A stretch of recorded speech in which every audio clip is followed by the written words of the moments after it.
नमस्कार, मैं संगमित्रा आप सभी का स्वागत करती हूँ हमारे न्यूज चैनल खबर जनता तक में। अफवाह नहीं हकीकत बयां करते हैं हम। आइए देखते हैं आज की खास खबर। या ठिकाणी बघू शकता संपूर्ण नागरिकांची गर्दी या ठिकाणी झाली आहे। पोलिसांचा सुद्धा मोठा बंदोबस्त आहे। बारूद कारखान्यामध्येच आहे इथे हाच बारूद कारखाना आहे। हे कारखाना काय काय झालं? अरे काय नाही, हे आम्ही लासा उचलल्या सर। हे अनिल बाबू आले, हे काय चोर आहे। पुरी लासा उचलल्या हा 7 लाखचा काय दबल्या तर मालूम नाही। तुम्ही कुठले? तुम्ही कुठले? मी शिरपूरचा आहो। प्रदीप कडू बजेट म्हणते मला। ठीक आहे, हे जे आहे यांनी लासा उचलले आहे असं त्यांचं म्हणणं आहे। बघू शकता पोलिसांचा सुद्धा या ठिकाणी बंदोबस्त आहे आणि म्हणजे लोकांची या ठिकाणी गर्दी होताना आपल्याला दिसत आहे। नक्कीच जे आहे माजी गृहमंत्री जे आहे अनिल बाबू देशमुख त्यांनी सुद्धा या ठिकाणी भेट दिलेली आहे। पण नेमकं या घटनेचं कारण काय आहे ते सुद्धा शोधणे महत्त्वाचं आहे। जवळपास या ठिकाणी 5 ते 7 लोकांचा मृत्यू झाल्याची माहिती या ठिकाणी आली। आपल्या इकडे नायब तहसीलदार सुद्धा या ठिकाणी आलेले आहे। म्हणजे सरकारी यंत्रणा जी आहे जशी घटनेची माहिती सरकारी यंत्रणेला मिळाली तशीच जे आहे सरकारी यंत्रणा या ठिकाणी पोहोचलेली आहे। हा जो बारूद कारखाना आहे त्या ठिकाणी घटना झाली।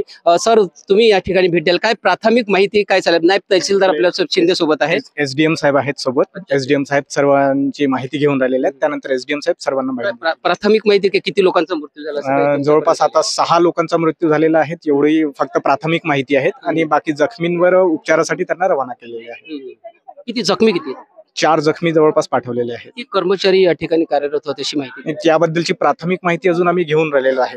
पूर्ण प्राथमिक माहिती मिळाली की मी आपल्याला सांगतोय। जवळपास 6 लोकांचा या ठिकाणी मृत्यू झाल्याचं जे नायब तहसीलदार जे आहे सिंधी साहेब यांनी सांगितलं। आणि अधिकृत जो आकडा आहे अजूनपर्यंत आलेला नाही आहे। एसडीएम साहेब तिथे आतमध्ये आहे, आपण बघू शकता। या ठिकाणी जे आहे सगळी यंत्रणा जी आहे कामाला लागलेली आहे। आणि याच बारूद कारखान्यामध्ये जे आहे आज 12:15 साडेबारा वाजता जो आहे तो स्फोट झालेला आहे। आणि हे जे धामणा अमरावती रोड वरील जे गाव आहे धामणा गाव, त्या गावामध्ये जे आहे ही अशी एक दुःखद घटना घडलेली आहे। जवळपास याच परिसरातले जे कर्मचारी आहे, काही महिला कर्मचारी सुद्धा या ठिकाणी आहे, त्यांचा सुद्धा या ठिकाणी मृत्यू झाल्याची माहिती या ठिकाणी आपल्याला आहे। एकंदरीतच नागरिकांची सुद्धा या ठिकाणी मोठी गर्दी झालेली आहे, आपल्याला काही लोकांनी सांगितलंच आहे। पण निश्चित आकडा मात्र अजूनपर्यंत कळू शकलेला नाही। नायब तहसीलदारांनी 6 सांगितलेलं आहे। काय तुमच्याकडे काय माहिती आहे? इथे तुम्ही या परिसरातले आहे, काय सांगता? तेवढी काही माहिती नाही आहे, परंतु नागपूर पासून काही अंतरावर हे धामणा म्हणून गाव आहे। तिथले काही कर्मचारी इथे 4 मुंडी म्हणून एक कंपनी आहे जे की एक्सप्लोजिव्ह असं काम करत आहे। आणि काही म्हणजे 5-6 लेडीज आणि 4-5 मुलं इथं मृत्युमुखी पडलेले आहेत। तर आमचं म्हणणं असं आहे की गावकरी तर्फे आपल्या एक म्हणजे समाजसेवकातर्फे की काहीतरी त्यांना कंपल्सेशन भेटलेलं पाहिजे, आहे की नाही, आणि त्यांच्या परिवाराचा निर्वाह व्हायला पाहिजे।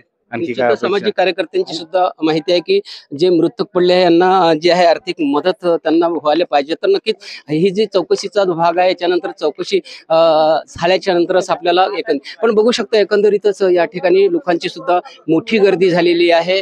6 ते 7 लोकांचा मृत्यू झाल्याची या ठिकाणी माहिती आहे। सरकारी यंत्रणा जी आहे ते या ठिकाणी आलेली आहे। माजी गृहमंत्री अनिल देशमुख सुद्धा या ठिकाणी आलेले आहे। आणि एकंदरीतच वडधामणामध्ये जे घटना आज घडलेली आहे ते दुर्दैवी घटना या ठिकाणी घडलेली आहे। यापूर्वी जे आहे बाजारगावच्या एका कंपनीमध्ये सुद्धा हे अशाच प्रकारची घटना झाली आहे। पण नक्कीच कंपनीचं ऑडिट झालेलं आहे का, कंपनीनं आपलं रिन्युअल केलं होतं का, ह्या सगळ्या चौकशीचा भाग आहे। त्यानंतरच कंपनी मालकावर सुद्धा कारवाई होऊ शकते। तर नक्कीच जुड़े रहिए हमारे साथ और देखते रहिए खबर जनता तक। अफवाह नहीं हकीकत से रूबरू कराते हैं। लाइक सब्सक्राइब अवश्य करें। धन्यवाद।